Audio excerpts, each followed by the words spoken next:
आपके बारे में तो कुछ शक ही नहीं रहा।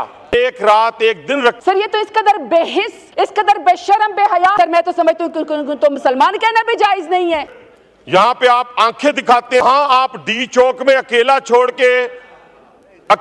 के भाग जाते हैं। हर दफा इन्होंने कार की डिग्गी में बुरका पहन के बूट पॉलिश करके इन्होंने हुकूमत लेनी है।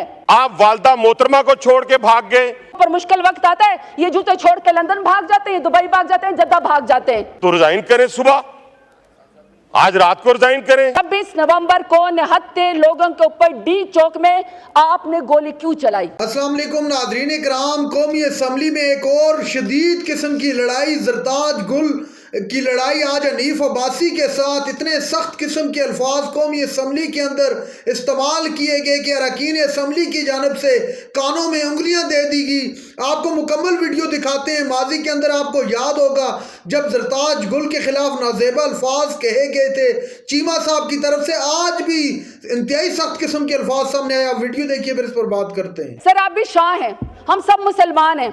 हमारा जितना भी प्यारा कोई इस दुनिया से जब चला जाता है ना सर, हम अल्लाह के हवाले कर देते हैं। वो हमारे लिए ना बहन भाई नहीं रहता।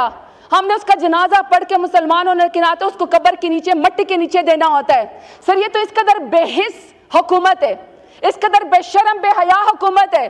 सर सरदार शफीक खान लुढ़ के, जिसका डेरा गाजी खान से ताल्लुक है, 4 दिन तक सर उसकी लाश उसके अंदर हॉस्पिटल के अंदर पड़ी रही। ये फिर डेविड लिखवाते रहे कि नहीं इसका तो एक्सीडेंट के अंदर जो है ये चला गया दुनिया से। तो सर इन्होंने तो लोगों को दफनाने भी नहीं दिया। इस कदर डिनाइल, क्या आंखें बंद करके खड़े हुए हैं। सर एक एक शहीद की कहानी अगर मैं आपको बताना चाहूँ, इनको पता भी है कि नजरिया क्या होता है, इनको पता भी है कि बहादुरी क्या होती है। क्योंकि हमें तो पता है जब इनको पर मुश्किल वक्त आता है, ये जूते छोड़ के लंदन भाग जाते हैं, दुबई भाग जाते हैं, जद्दा भाग जाते हैं। वो तो सर मेरा लीडर है, वो तो सर मेरा लीडर है, मेरे कारकुनान है, मेरे वर्कर हैं, जो सर यहाँ पे जात पात को छोड़ के सर नजरिए की खातिर डी चौक आए थे। डी चौक आए थे और फिर सर इनकी बेहिसी देखे हर शख्स ने सर प्रेस कॉन्फ्रेंस की, हर शख्स ने सर प्रेस कॉन्फ्रेंस की मजाक उड़ाने के लिए, मजाक उड़ाने के लिए। शहीदों को भी सर इन्होंने शक किया। मैं तो समझती हूँ तो मुसलमान कहना भी जायज नहीं है कि अंधेरे में 12 घंटे सर इन्होंने बिजली बंद करके निहत्ते लोगों के ऊपर गोलियां चलाई और आके यहाँ शेखियां मारते हैं, प्रेस कॉन्फ्रेंस करते हैं कि यहाँ तो कोई शहीद ही नहीं हुआ। हर वक्त का डिनाइल। क्या सर इन्होंने अल्लाह को मुंह नहीं दिखाना? इन्होंने वापस हलकों में नहीं जाना? इन्होंने वोट नहीं लेना? या सर हर दफा इन्होंने कार की डिग्गी में बुरका पहन के बूट पॉलिश करके इन्होंने हुकूमत लेनी है? जब हम सर किसी वाक़े से इनको ताल्लुक देते हैं तो फिर सर इनको मजहब याद आ जाता है, ये फिर फतवे लगाने शुरू कर देते हैं। लेकिन सर हम यहाँ पे, मेरा लीडर और हम लोग खड़े हैं। सर परसों से मैं इनका सर ये इनको मैं देख रहा हूँ कि इनकी सारी कुर्सियाँ खाली, ये समझते हैं कि हम कहीं छुप जाएंगे तो हमसे कोई सवाल नहीं करेगा। सर सवाल तो हम इनसे करते रहेंगे। सवाल हमारा आज भी यही है डंके की चोट पे कि 26 नवंबर को निहत्ते लोगों के ऊपर डी चौक में आपने गोली क्यों चलाई? ये सवाल सर हम आपसे करते रहेंगे। जो आपने 8 फरवरी को हमारा मैंडेट चोरी किया, हम इससे पीछे नहीं हटेंगे। जो मेरे लीडर समेत बेगुनाह लोग इस वक्त जेलों के अंदर है सर, हम उससे पीछे नहीं हटेंगे। और सर ये जो आप तरमीमें यहाँ पे करते रहते हैं, हमारे एमएनएस की माएँ बहनें बेटियाँ अगवा करके अपने मवाद की, वैसे तो सर पूरे अवान में हमें कोई मिनिस्टर या फॉर्म 47 वाला वज़ीर आज़म नजर नहीं आता।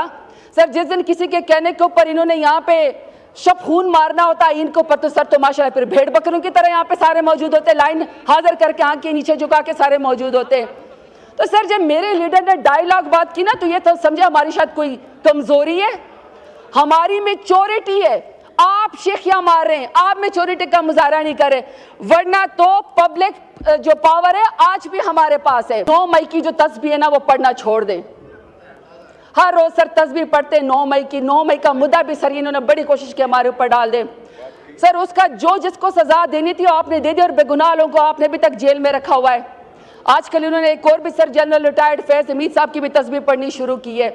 लेकिन सर हम हर बार सुरखरू होकर निकलेंगे। एक तो सर ये कि 9 मई की जुडिशल इंक्वायरी हमें चाहिए। दूसरा सर हमें 26 नवंबर की जुडिशल इंक्वायरी चाहिए, क्योंकि सर आपने निहत्ते लोगों के ऊपर गोलियां चलाई हैं, आपने लाशों को गायब किया है, आपने जो लोग सर मतीउल्लाह जान समेत रिपोर्टर जितने भी लोग सर पिम्स अस्पताल में या पॉलिक्लिनिक जिन हॉस्पिटल में जाके सर रिपोर्टिंग कर रहे थे, इन्होंने उसके ऊपर भी मुकदमे डाल दिए। जो इन्होंने यहाँ पे स्पीच की है, कहा जाएगा जनाब स्पीकर मैं उसका जवाब दूंगा आपको। मैं नहीं हो सकता, यह मुमकिन नहीं है कि किसी पख्तून को बेगुनाह पकड़ा जाए। लेकिन आप करते क्या है जनाब स्पीकर, यहां पे आप आंखें दिखाते हैं स्पीकर को, वहां आप डी चौक में अकेला छोड़ के भाग जाते हैं। आप डी चौक के अंदर कारकुनान को छोड़ के भाग गए, आप वालदा मोहतरमा को छोड़ के भाग गए। मैंने ऐसे बेटे, ऐसे बच्चे आज तक नहीं देखे जो अपनी वालदा मोहतरमा को छोड़ के भाग जाएं। मैंने आज तक ना पख्तूनों में देखे, ना पंजाबियों में देखे, ना सिंधियों में नहीं देखे, ना बलोचों में देखे, ना कश्मीरियों में देखे, और माशाल्लाह ऐसे बच्चे भी नहीं देखे जो वालदा मोहतरमा से 20-20 साल बड़े हों, ऐसे भी मैंने नहीं देखे। लेकिन चले, कोई बात नहीं, आपने छोड़ दिया, आपका अंदरूनी मामला है। लेकिन वो जो गुस्सा है वो हम पे क्यों निकालते हैं आप असेंबली को कहते हैं जी कोई फायदा नहीं है, तो रिजाइन करें, सुबह आज रात को रिजाइन करें, जाएं, जाके लोगों के पास जाएं। मैंने तो कुछ कहा ही नहीं आपको, रिजाइन करके जाएं और इस असेंबली को छोड़ दें, तो हम मानते हैं कि जी फायदा कोई नहीं है। लेकिन यहां पे खड़े होकर और आपकी जो बाहर बैठी हुई फैक्ट्री हैं, जिस तरीके से इस पाकिस्तान की सालमियत से खेल रहे हैं, आपके बारे में तो कोई शक ही नहीं रहा। बीएलए भी वही नुकसान पहुंचा रही है पाकिस्तान को, ख्वारिज भी वही नुकसान पहुंचा रहे हैं पाकिस्तान को, और पीटीआई भी वही नुकसान पहुंचा रही है पाकिस्तान को। उसकी बुनियादी वजह जनाब स्पीकर, उसकी बुनियादी वजह क्या है मैं बताता हूं। इन बच्चों को तो पता ही कुछ नहीं है खेल कहां से खेला जा रहा है, इनको नहीं मालूम। ये तो कठपुतली हैं, इनको क्या मालूम कि बानी पीटीआई जो है, इनको क्या मालूम जनाबे स्पीकर। सीधे रास्ते पे आने के बाद फिर नामालूम का जिक्र उन्होंने शुरू कर दिया।